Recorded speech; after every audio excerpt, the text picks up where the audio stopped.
নকল প্রিয়াকে ছিনতাইকারী লোকেরা ধরলে তো নকল প্রিয়া ছিনতাইকারী লোকদেরকে বলেন, আমি তো এই পরিবারের কেউ না, আমি তো এই পরিবারের পুত্রবধূ হবার জন্য নাটক করছি, তাই আপনারা আমাকে ছেড়ে দিন। আপনাদের টাকা পয়সা চাই তো? কোথায় টাকা পয়সা রেখে দেওয়া আছে আমি সবকিছু আপনাদেরকে দেখিয়ে দিচ্ছি। ঠিক সেই মুহূর্তে অর্জুনের ছোট দাদি তো নকল প্রিয়া সবকিছু শুনে নেন।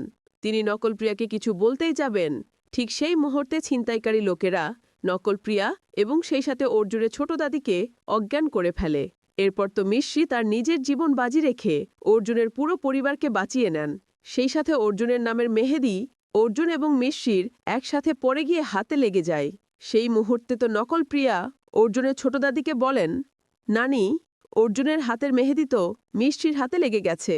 অর্জুনের ছোট দাদি তখন নকল প্রিয়ার প্রতি রেগে যান এবং নকল প্রিয়াকে বলেন, আগে এটা বলো, তুমি কেন ছিনতাইকারীদেরকে বললে যে এই পরিবারের মেয়ে তুমি নও এবং তুমি অভিনয় করে অনুসেজে এই বাড়ির পুত্রবধূ হওয়ার চেষ্টা করছো, সেই সাথে আমাদের টাকা পয়সা এবং গয়না সবকিছু তুমি ছিনতাইকারীকে দেখিয়ে দিতে চাচ্ছিলে?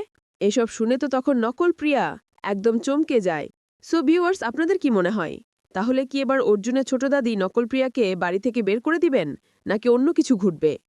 হ্যালো ভিউয়ার্স, কেমন আছেন সবাই? আশা করি সকলে ভালো আছেন। সো ভিউয়ার্স, নিয়ে আসলাম সিঁদুরের মূল্য ধারাবাহিক নাটকের ১৭৯তম পর্বের সুন্দর একটি এক্সপ্লেনেশন।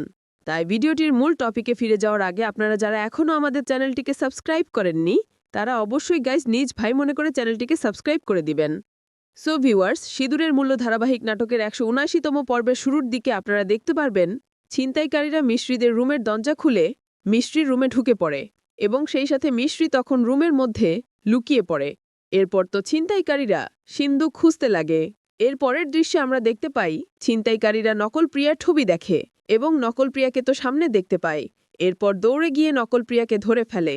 এরপর নকল প্রিয়া তো ছিনতাইকারীদেরকে বলেন, বিশ্বাস করুন, আমি এই পরিবারের কেউ না, আমি অনুসেজে এই বাড়িতে পুত্রবধূ হওয়ার জন্য অনেক চেষ্টা করছি, আপনারা দয়া করে আমাকে ছেড়ে দিন, আমি তো এই বাড়ির কেউ নই।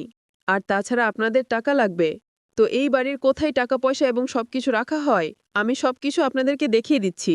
ঠিক সেই মুহূর্তে দূর থেকে অর্জুনের ছোট দাদি সবকিছু শুনে নেন এবং অনুকে সন্দেহ করে কিছু বলতেই যাবেন। ঠিক সেই মুহূর্তে ছিনতাইকারী লোকেরা নকল প্রিয়া এবং সেই সাথে অর্জুনের ছোট দাদিকে অজ্ঞান করে ফেলে।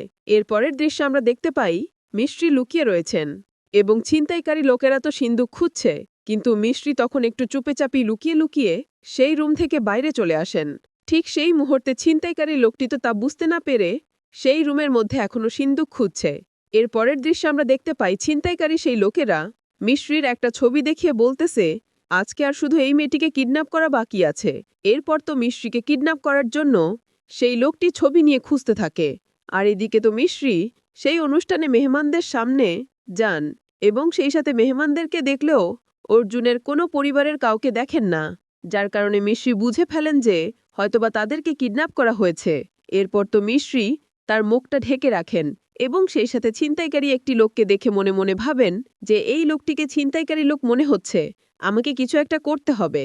এরপর বুদ্ধি করে মিশ্রি তো মেহমানদের প্রত্যেকটি লোককে একটি করে মেহেদি দেন এবং সেই সাথে সকলকে বলেন, আমাদের পরিবারের নিয়ম অনুযায়ী সকলকে মেহেদি পড়তে হবে। এরপর তো মিশ্রি বুদ্ধি করে সেই ছিনতাইকারী লোকটিকে মেহেদি পরাতে ডাকেন। এরপর মেহমান একজন মহিলা সেই ছিনতাইকারী লোকটিকে মেহেদি পরিয়ে দেন। আর এইদিকে তো আমরা দেখতে পাই অর্জুনকে ছিনতাইকারী লোকেরা ইচ্ছে মতো পিটাচ্ছে এবং সেই সাথে ছিনতাইকারী লোকটি অর্জুনকে বলে, এখনই বলে দে তোরা সিন্দুকটি কোথায় রেখেছিস, নয়তো তোকে মেরে ফেলব।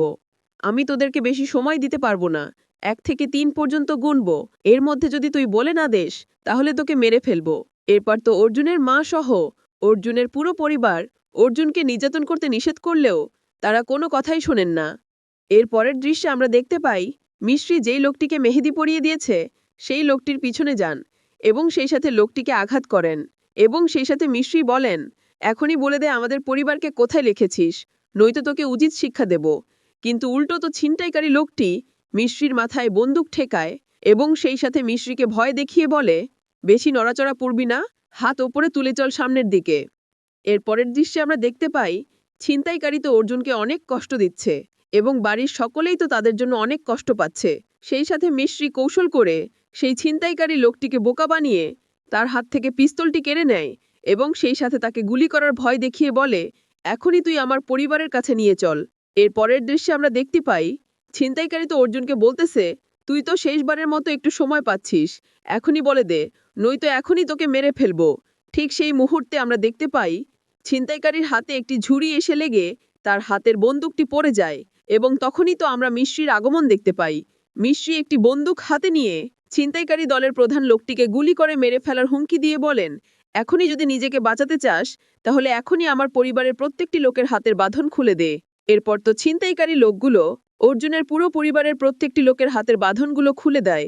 এরপর অর্জুন মিশ্রিকে বলেন, তুমি এখনই আমার পুরো পরিবারকে নিয়ে এখান থেকে চলে যাও, আমি এদেরকে দেখছি। এরপর মিষ্টি যেতে না চাইলে অর্জুনের অনুরোধে মিশ্রি তার পুরো পরিবারকে নিয়ে ওখান থেকে চলে যান। মিষ্টি সকলকে নিয়ে বাড়িতে চলে আসেন এবং বাড়িতে সকলকে রেখে আবারও অর্জুনের কাছে চলে যান অর্জুনকে বাঁচানোর জন্য। ঠিক তখনই আমরা দেখতে পাই অর্জুন তো একাই ছিনতাইকারী লোকদের সাথে লড়াই করছে। ঠিক তখনই মিষ্টি বন্দুক এনে ছিনতাইকারী লোকদেরকে ভয় দেখান।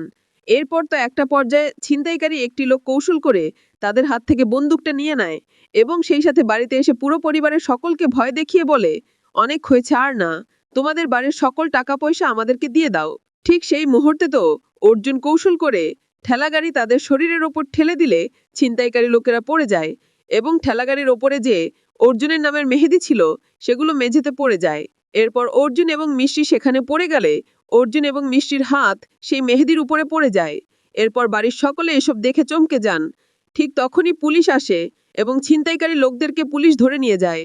এরপর তো নকল প্রিয়া অর্জুনের ছোট দাদিকে বলেন, নানি, অর্জুনের নামের মেহেদি তো মিষ্টির হাতে লেগে গেছে।